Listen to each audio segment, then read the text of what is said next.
Ever wonder what it would look like if you opened up your brain and all your thoughts spilled out?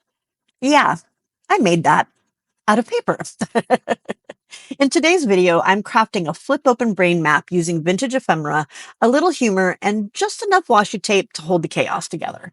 And if you've ever visited Sidequest Station or taken the express route through Minute Lagoon, you're going to feel very seen today. Stick around. This one's weird in the best kind of way.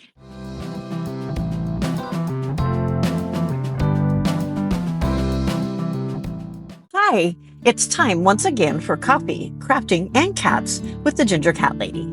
I'm Pam, and Harley, well, he's currently under observation for suspicious memory tampering. Today, I'm making an interactive library card for week 3 of the weekly library card challenge hosted by Pam over at Silver and Sparkles, and week 27 of the hashtag Altered Index 2025 hosted by Nonstop Paper Crafts. It's a brain-themed, flip-open, mildly unhinged accordion fold kind of project. And yes, it's probably going to get a little weird. So grab a glue stick and come craft through the chaos with me. I started with the head already mounted on a piece of junk mail, mostly because I needed it to be sturdy.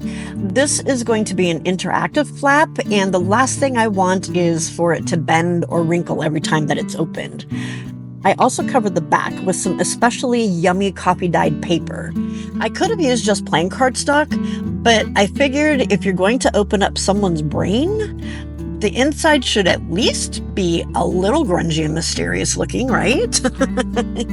In true Pam fashion, I completely forgot to turn the camera on before I started on the library card itself. But trust me, it all began with a regular old library card, which actually works pretty perfectly since this whole piece is basically a catalog of thoughts. I went with this wonderfully swirly neutral tone paper because it looked like swirling thoughts, or maybe what happens after too much coffee and not enough sleep. That Phrenology Head is acting like a flap, but I didn't want it to feel rigid or mechanical, so instead of a hard hinge, I decided to use a scrap of coffee-dyed paper. It keeps everything a little more flexible and still lets the flap open and close easily. Plus, if we're being honest, the whole idea of a brain flap feels a little, unhinged, which, yeah, that fits. The accordion fold is where the chaos lives, appropriately. I used another scrap of coffee-dyed paper and folded it accordion style.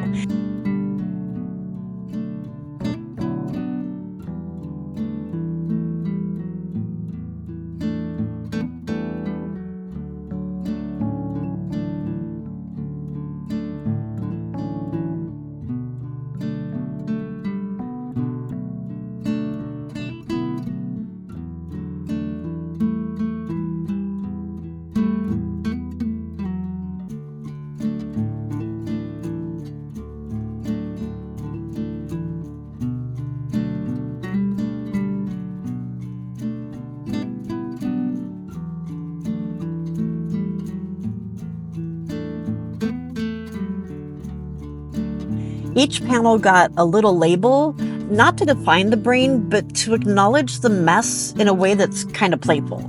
Things like Sidequest Station, Multitask Mountain, Zone of Artistic Chaos, Anxiety Archipelago, Minute Lagoon, Forgetful Forest, Self-Doubt Swamp, and, last but not least, Procrastination Peninsula.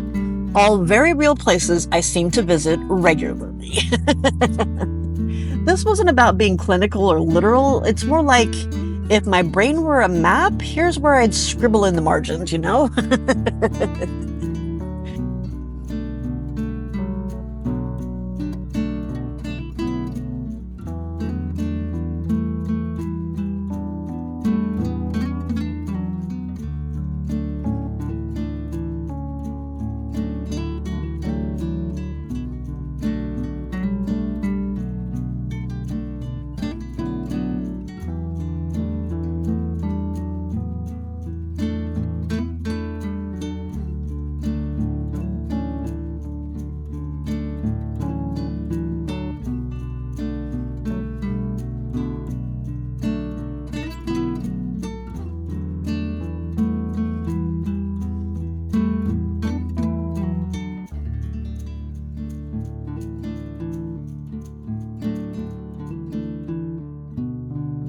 Next, I glued the top of the accordion fold to the back of the Phrenology Head so that it opens with the flap, kind of like cracking open a thought. The rest is loose and unruly, which honestly feels just right. My brain doesn't unfold in a straight line, so why should this?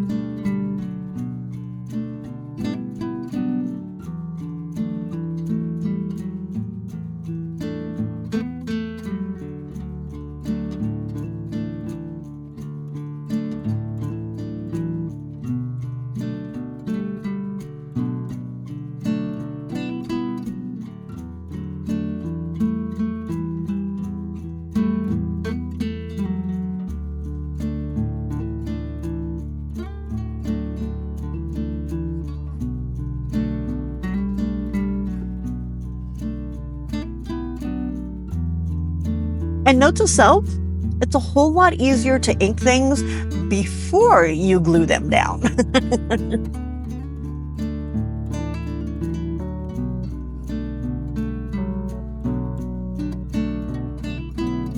I stamped the date like any good library card would require, but really it's more like a timestamp of the moment, like, yep, this is exactly where my mind was on June 30th.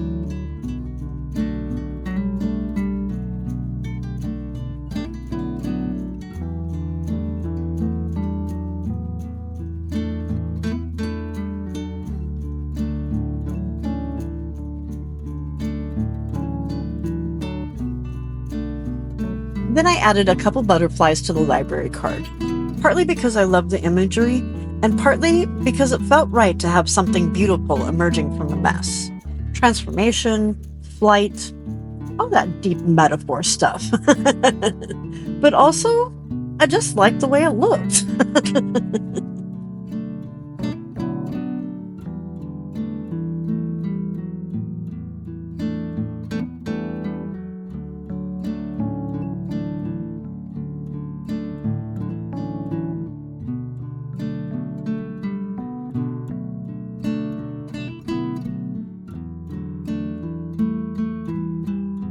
The last thing I did was ink up the back of the page to push back a little bit of that white, and then added another beautiful butterfly to the top corner.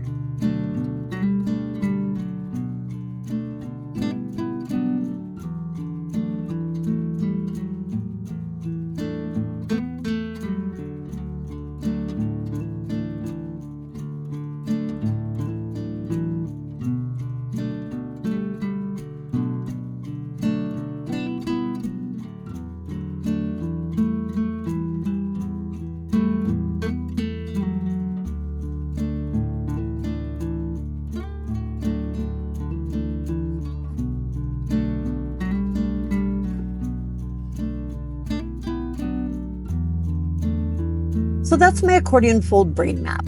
Part journal insert, part mental field guide, and definitely a little unhinged. And honestly, I kind of love it, because even if our thoughts aren't tidy, they still deserve a place on the page, don't they? If you had fun crafting along with me today, don't forget to come back tomorrow for the Wednesday Weekly 15. I'll be setting a timer and seeing what I can make in just 15 minutes using only my scraps. It should be interesting, possibly chaotic, definitely chaotic. Oh, and don't forget to like, share, and subscribe. It really does help so much, and I love sharing my crafty chaos with you. If you liked this video, don't forget to check out the rest of my library card challenges. The link is on the screen now. And as always, may your scraps be endless and your glue never dry. See you in the next one. Bye.